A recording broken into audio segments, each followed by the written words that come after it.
let's get some answers. I want to bring in my next guest, Matthew Taylor. Matthew is the director of the new film, The Creepy Line. Matthew, thanks for joining. Hey, pleasure to be here today. All right, now I hear this guy's answers under a PICHAI, and it always annoys me when tech executives say, well, it's algorithmic, it's automated, it's algorithmic. A human being wrote the code for that algorithm. Don't human beings infuse personal bias into things, sometimes even subconsciously? Well, absolutely. And I think one of the fundamental issues that wasn't brought up that people really need to understand is that in order for the search engine to work at all, it is fundamentally biased. For example, if I search for dog food and I put in what's the best dog food, it has to make a decision, a choice over billions of pages what to choose, and then has to put them in an order, which is extremely important. So those are two biases in the search engine that are built in. So to say it's not biased, it is by design, and we want it to be that way. The problem comes is it has to make both of those decisions on topics, say, like what's the best candidate or what's the decision on this issue. And that is where the actual engineering side and kind of the biases of the people who are writing the way that sifts that data come into play. And that's where it becomes very problematic. So you can't say it's not biased. It has to be to even work in the first place. So you're saying that PICHAI's comments to Congress were fundamentally inaccurate. I won't go as far as to say the guy was lying or being untruthful, but I think inaccurate's a fair choice of words. Well, yeah, I mean, I think this is the complicated part about the technology.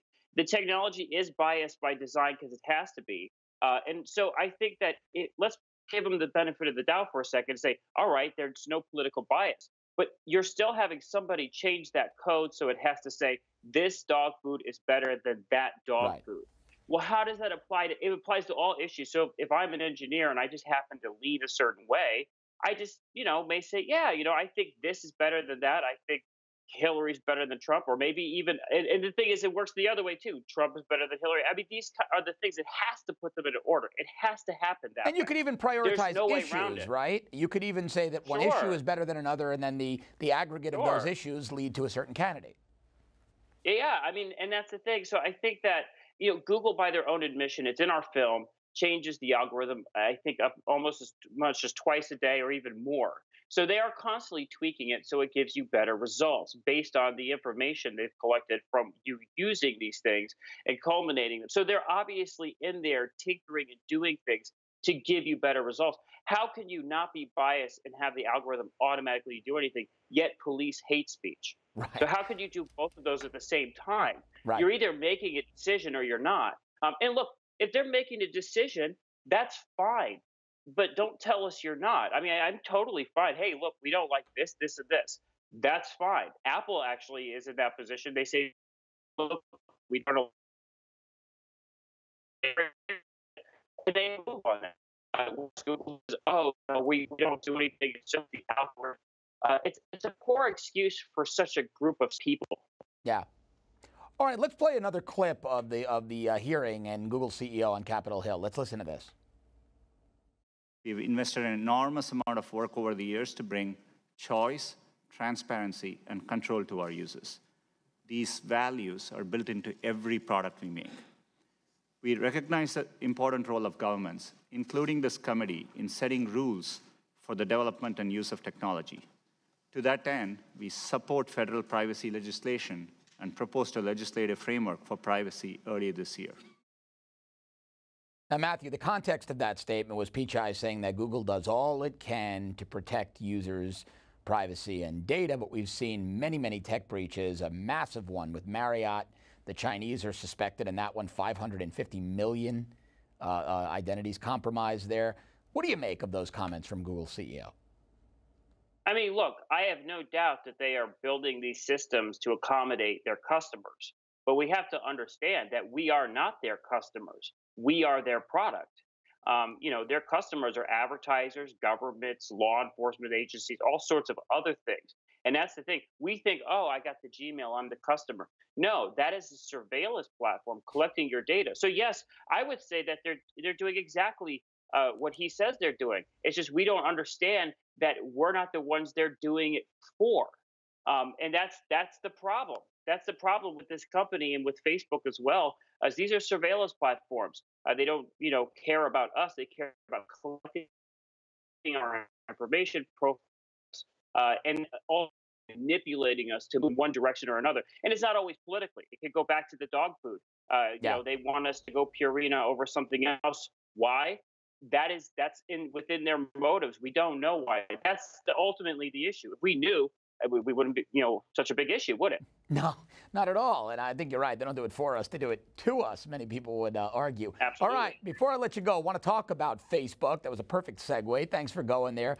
BuzzFeed's yes, reporting Facebook. that Facebook filed a patent last year to calculate people's possible, this is creepy, future locations. The company says it often tries to get these patents. Sometimes they might not even be used, but that they should always be on the table.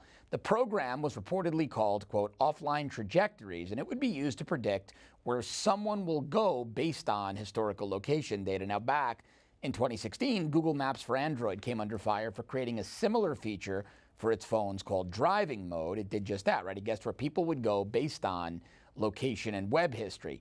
This seems pretty invasive. Seems like the title of your movie is perfect here. They're pushing up against a creepy line. How invasive would it really be to end users if Facebook ended up launching this technology? I mean, look, we're in this problem where we opted into these services, right? And we've been giving our data to them for years. I mean, a technology like that by itself is actually very cool. We don't want to stifle interesting experiments to do this and to do that. The problem comes down to is that people don't understand that this is happening in the first place. People should be given the option. Some people want it so that when I walk into the living room, my thing indicates, hey, you should get, new candles, or I go to the kitchen and says, hey, it's time for new milk. Some people want that. But the thing is that these kinds of services are being implemented without people understanding what it really means and what they really cost. And I think, again, it comes back to transparency. Great, Facebook's figuring out where I'm going. But at what point do they fold that technology back onto us and say, well, actually, Facebook wants you to go here, so we're going to feed you this information to shift your trajectory in these different directions. Right. So it's going to have to start with people just really understanding what these companies are doing, what the cost is, and the companies are going to have to come clean with what they're doing to us. All righty, Matthew, before I let you go, where can viewers see The Creepy Line, your documentary? You can see it on Amazon, Amazon Prime, iTunes, and you can go to www.thecreepyline.com on our YouTube. There's also additional 30, 40 minutes worth of content with Jordan Peterson, Peter Schweitzer, and a number of others. All righty, Matthew Taylor, filmmaker. His movie is called The Creepy Line. Matthew, thanks for being here today. My pleasure. Thanks for watching. If you'd like to see more breaking news coverage, exclusive interviews, and great videos, click over here to our YouTube channel and subscribe. And don't forget to download the free Newsmax TV app. Newsmax TV, it's real news for real people.